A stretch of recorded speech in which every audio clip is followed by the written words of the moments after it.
Croeso nôl, muy bon dias, and welcome back to another potentially riveting episode of the Finca Ymdrech Diaries. The main theme of this video is how I'm making towers for my melons as opposed to the tunnels that are very popular. I also managed to get hold of a trailer full of manure for to feed my garden and the worms. Izzy's digging a big hole behind you. There'll be some manure moving and a bit of me rambling on. I do tend to go off topic, so if you've just come for the melon supports, then I suggest you fast forward to this part. High management is away. She left me in charge, although she's left me an extensive to-do list. But as usual, she's given the domestic staff the same time off as her, so there's no cleaning crew here. There's no catering staff. There's nobody here to look after all the animals. So there's no work as such today. I've got to do a bit of housework, tidy up after the dogs, because Izzy in particular is very good at redistribution of all our furniture and shoes and socks and the like. But before I do anything, I need to get myself a haircut. I've seen some of the footage from yesterday and I definitely need a haircut. So I go in and get my quarterly haircut. There's normally a queue and it normally is a two-man job cutting all this off. Why didn't you, through the magic of time, go for a walk with the dogs? I'll see you on the other side.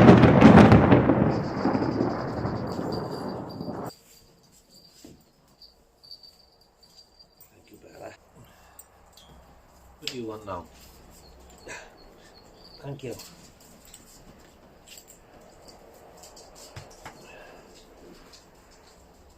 Right, let me put my boots on.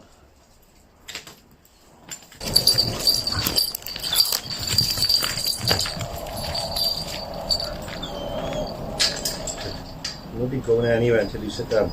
Sit. Be here. Sit. Busy. Come on, let's go.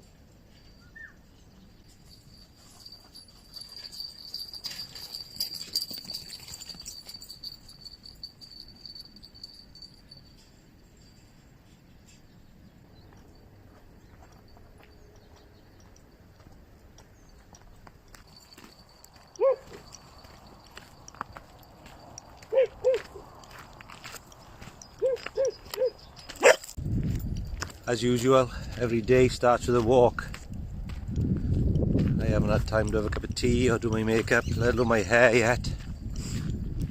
Izzy can now come out in the mornings with us, which is good for her and good for the house, because she's a bit busy. Let's go.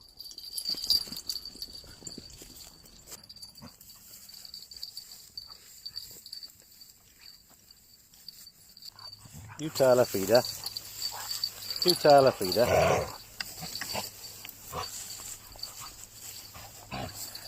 Come on, let's go. Go, go, go, go. Enough. Go.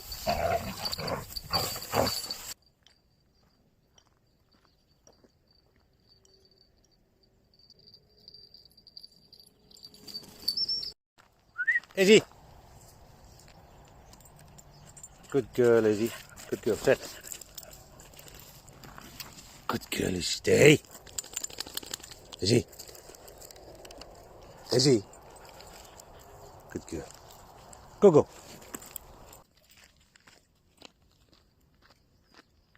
Izzy, come on.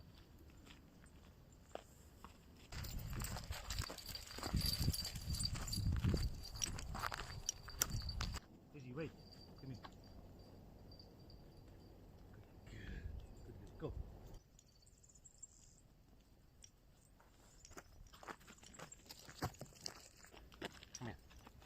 Wait. Sit. Good girl. Good girl. Good girl, Izzy. Izzy can't understand why in the house she gets a row for eating cat biscuits, but when she's a good girl on a walk, she gets a cat biscuit. But cat biscuits are very hard and very small, so don't make a mess in my pocket. I didn't need my jumper. The ugly sisters are off keeping the rabbit population down. Wait. Good girl. Good girl.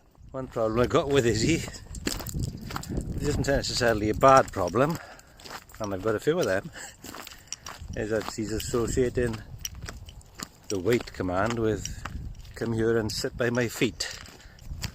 Oh, I don't know if you can hear the ugly sisters.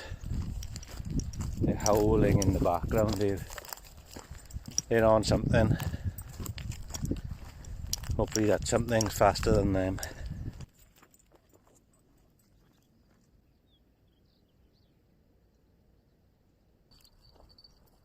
Come on, go.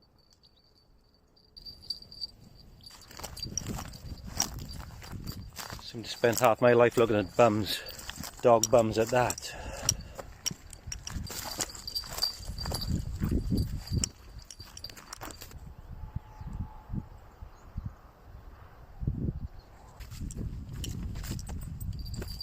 Let's beehive. Let's beehive deck grass. Let's beehive.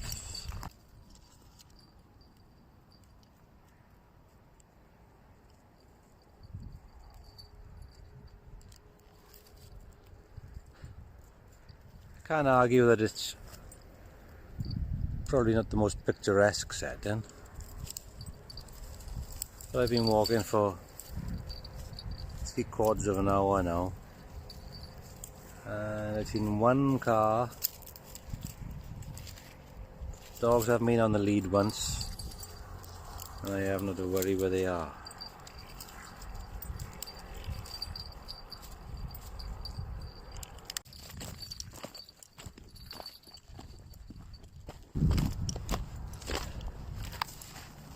Electric fence. We don't like electric fence. Argo cats or avocados. Miles and miles and miles of them. Ugly sisters are miles away. They decided they hadn't checked enough bushes. They're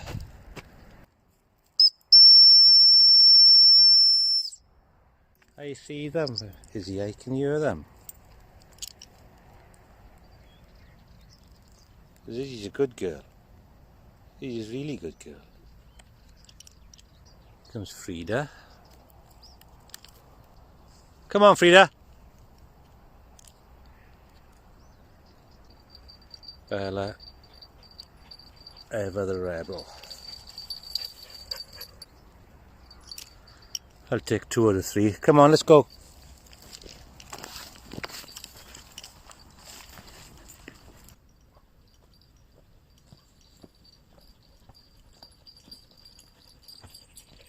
Izzy.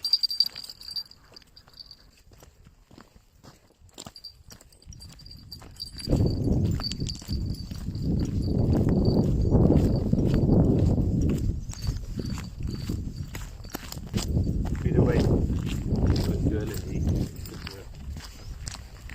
Good girl. Don't you dare, Frida. They irrigated here last night. The dogs are hot. And the puddles are muddy. Frida, don't you dare. Come on, let's go. Come on, let's go.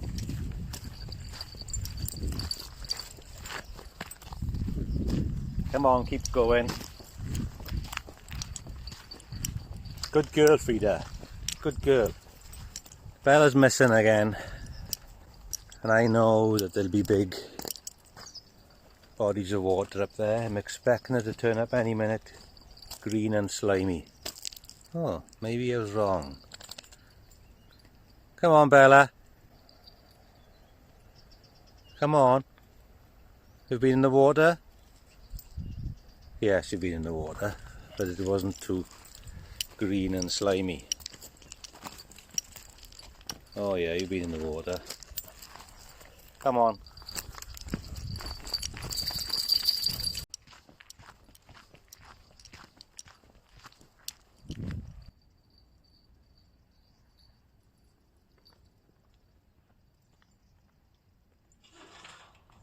Come on, let's go.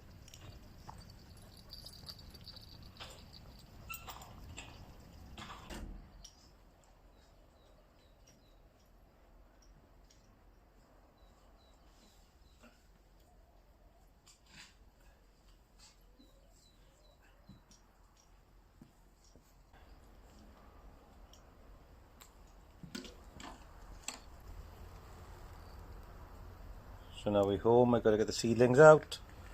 So I got melons, can't remember, sweet corn, peas, quite a lot in there. There's a deceptive amount of plants going there. And here I got mostly peppers and a couple of watermelons. Melons were slow this year. So I've got cantaloupe melons, rattlesnake melons, watermelons, and some white melons somewhere. I think these are peas. There's a couple of giant tomatoes starting, some methy, a cabbage, so the insects will be pleased with them. I think they're dwarf beans and sweet corn. So, because March was abysmal, after a good February I've had to make sort of a cold frame incubator type thing. So these are where my peppers are starting. So I've got a little heater in there, electricians look away, and got central heating, room start, and obviously 13 amp plug all in there. It's not damp in there at all, so it's not going to affect anything. Right, let's check the chickens have got some water.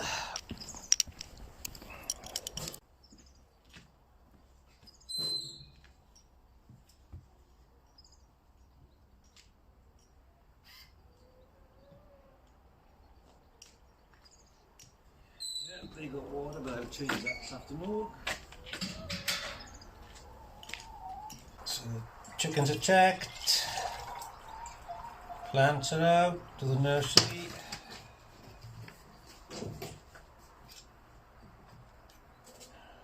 Get my breakfast on.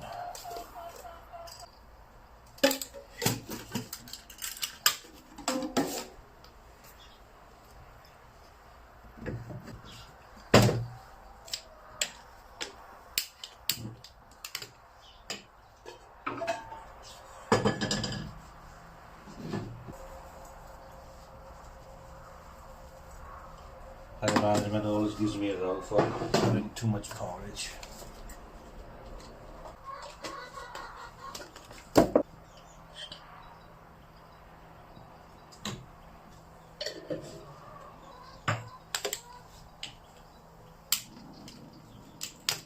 Time to feed the dogs. I've had my breakfast, seen to the chickens, fed the dogs, and now I usually do what I call the walk of Gwyn. My father's name was Gwyn, and for reasons only known to himself and men of a certain age that have gardens, he would get up from the dinner table and go out to the garden and give everything a good staring at. My walk of Gwyn mainly revolves around walking amongst my new trees and trying to encourage the wild asparagus to grow somewhere else.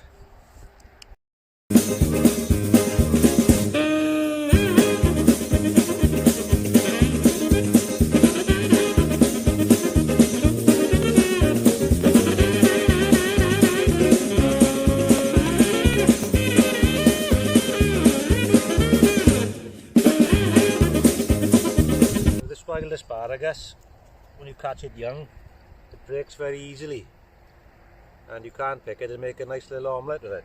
It very quickly turns from something that you can just, push over with your toe to this, which is like high tensile wire. There's nothing you can do with that. And then for its grand finale, it turns into this. Now this is horrible stuff. It's like gauze. took us years to realise that this very quickly turns into this. You can't cut this with a normal strimmer, you have to use one with a blade. And every one of these spikes is a seed and a reaping. So if you let it dry and cut it, all you're doing is, well, that's exactly what it wants. It's broadcasting the seeds everywhere. Thank you, Bella. Thank you. So, and it burns very, very well, or a massive fire risk. So, for all this feeling, these 3 dogs are going to come and play with me. Right. Anyway, so that's why asparagus.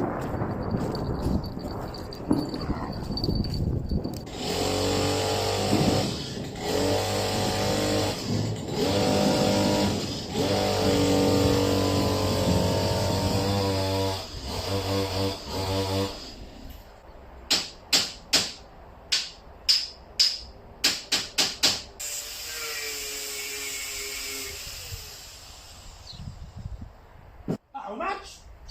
That's not what it said in the quote. Extras? It's not my fault, it took longer than you thought. You did the survey. I don't care who did my eyebrows or my ears. Frankly, I'm offended. I'm not paying it. Don't worry, I won't be back. Well, that was an experience. Not only have I come out with a different t-shirt I went in with, I only asked them to take an inch off my fringe, and this is what I got. Anyway,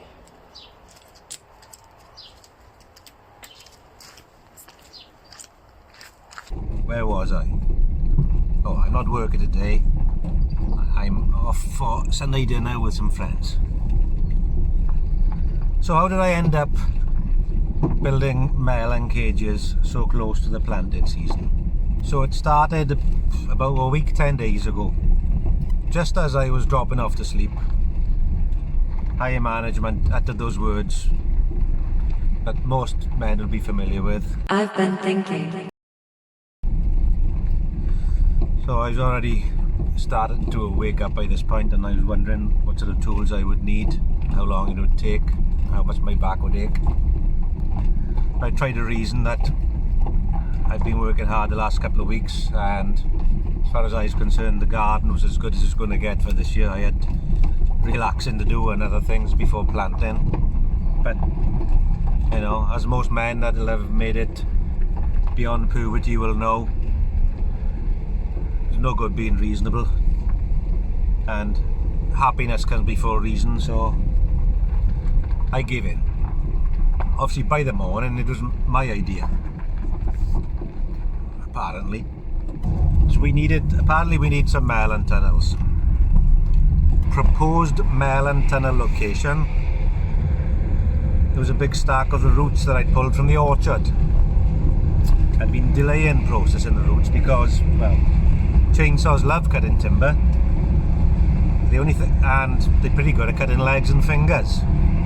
They don't like dirt, and they are allergic to stones. And tree roots are normally got an unhealthy amount of stones and dirt in them, so I've been putting it off. But anyway, so I cut all the tree roots. I did kill one chainsaw chain. I sharpened it so many times it's beyond sharpening anymore.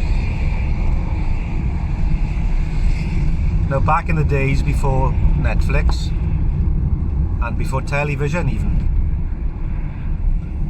peasant farmers the world over had access to easy, willing, well, maybe not willing, but free labour. They call these free labour children. So I haven't got free labour, and I'm getting a bit long in the tooth to start breeding again. Whenever I suggest to our higher management that I investigate the procedural ins and outs, the reply is, Go to sleep. So I plod along on my own. So, to be fair, she doesn't complain about getting tractors and diggers, and so maybe I'll add a petrol wheelbarrow to my list.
So after my walk this morning, this is how many steps I've done.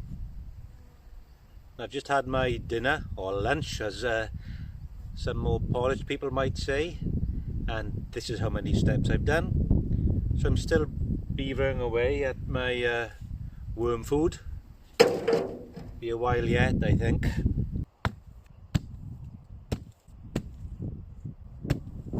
But that's enough for one day. Another 2 barrowfuls and I'd have finished all the beds.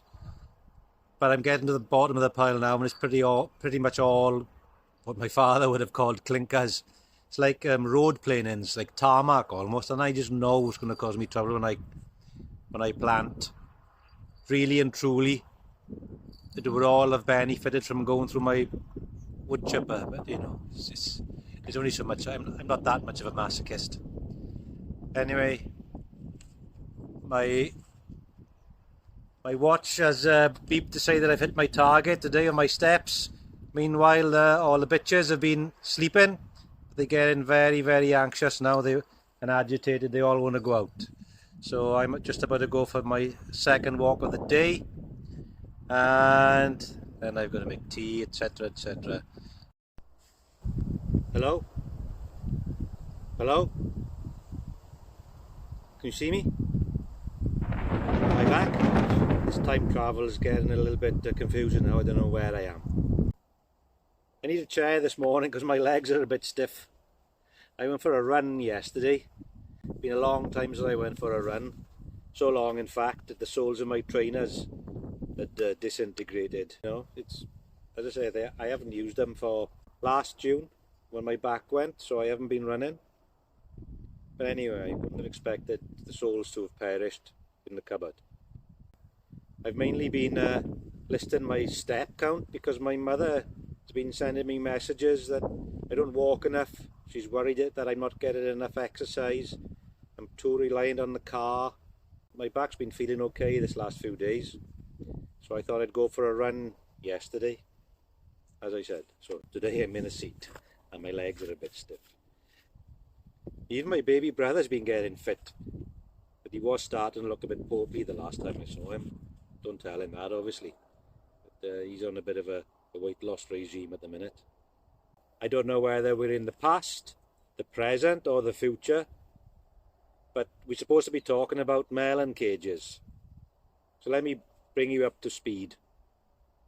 So I've built 4 melon cages. I say I've built.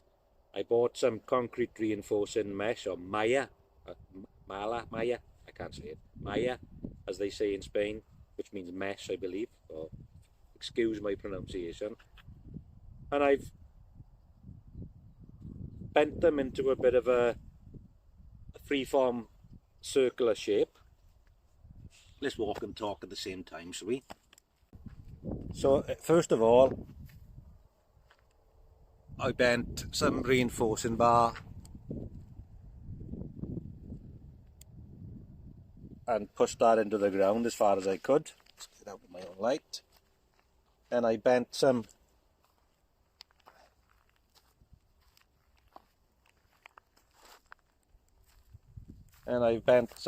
reinforcing bar, or reinforcing mesh rather, in a vague circular shape around that, which I've got additional spikes driven in to try and anchor it down. Then I dug the dirt by hand twice and got some of the most obnoxious stones out. Then I would have you believe that after extensive research I decided not to build an arched tunnel like it's very popular in YouTube videos now for melons and squash and the like. That I decided to build them like I have in tunnels or chimneys or cages. I would have you believe that I decided to do it this way because I was scared about the mosquitoes hovering and living underneath the tunnels, and that in actual fact I've got more linear meterage of growing space per panel than doing it in a tunnel. There's some truth in both of those, but the main reason is that these mesh panels were €19 each, and the ones that were thicker and would hold the arch shape were €46 each. So I cheaped out, and I could probably have made it work, but it would have needed so much extra reinforcing that it would have been, well, I'd have been back to the €46 scenario. So this is what I've got, and I've got to make it work. Before planting anything, and despite me saying I'm no dig, I've got to dig. Look, there's no melon going to grow in that.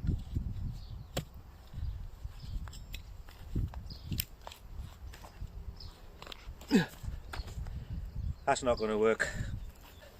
I've learnt that if I get any chance of digging, I've got to water first.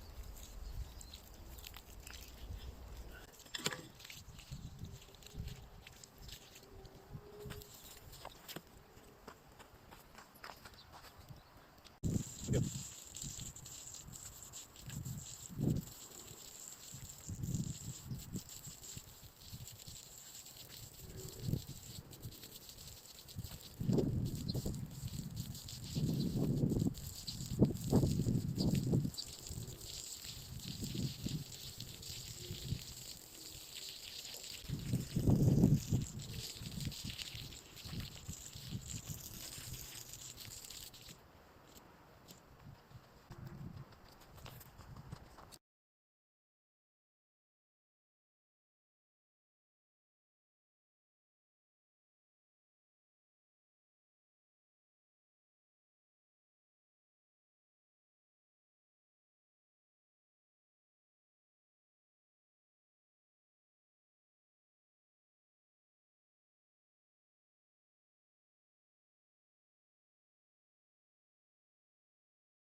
Again, very freeform and informal, as a friend of mine would say.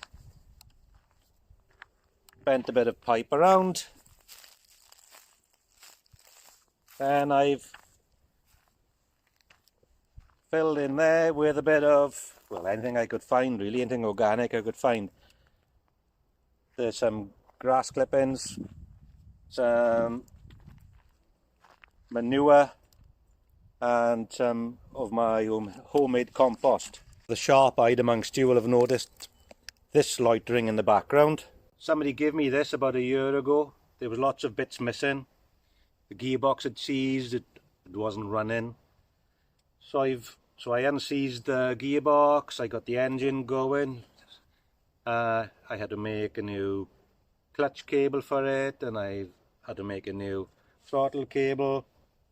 You know, I haven't spent any money on it because Well, I'm no dig, as we know. All this digging, my no dig, is taking its toll on my back, so I was laying there in the garage, so I thought I'd give it a go. And in honesty, it did quite a good job of breaking up the big lumps of dirt. It had been my intention to run this over everything twice, then put some wood chip down and turn the wood chip in, just to add some organic matter to my earth, to try and hold some moisture, hopefully to stop the earth drying out to go back like concrete again.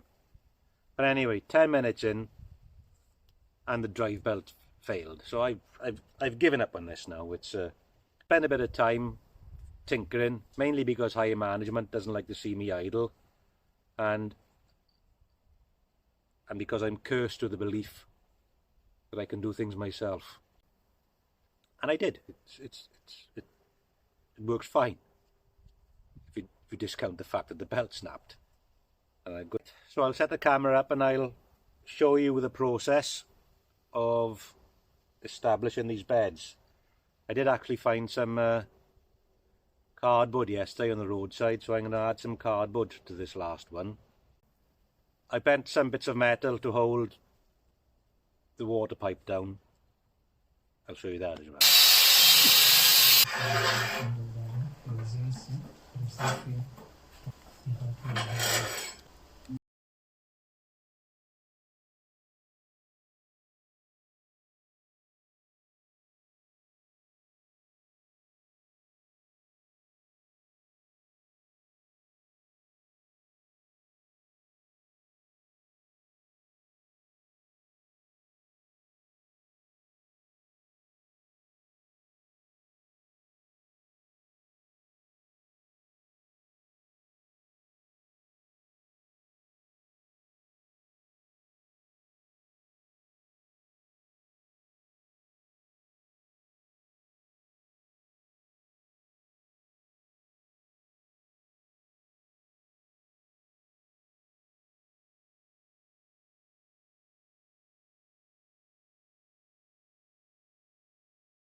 There's irrigation to do, there's cleaning up to do.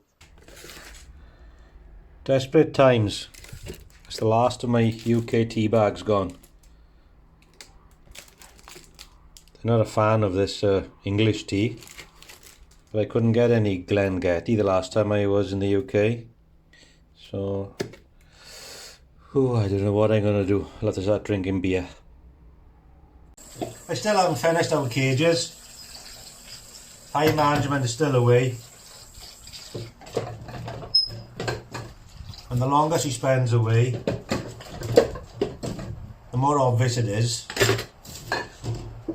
that I actually take quite a bit of looking after. So I'm spending more time looking after myself than I am doing the jobs that I'm supposed to be making a video about. But then my videos aren't meant to be how-to or instructional videos.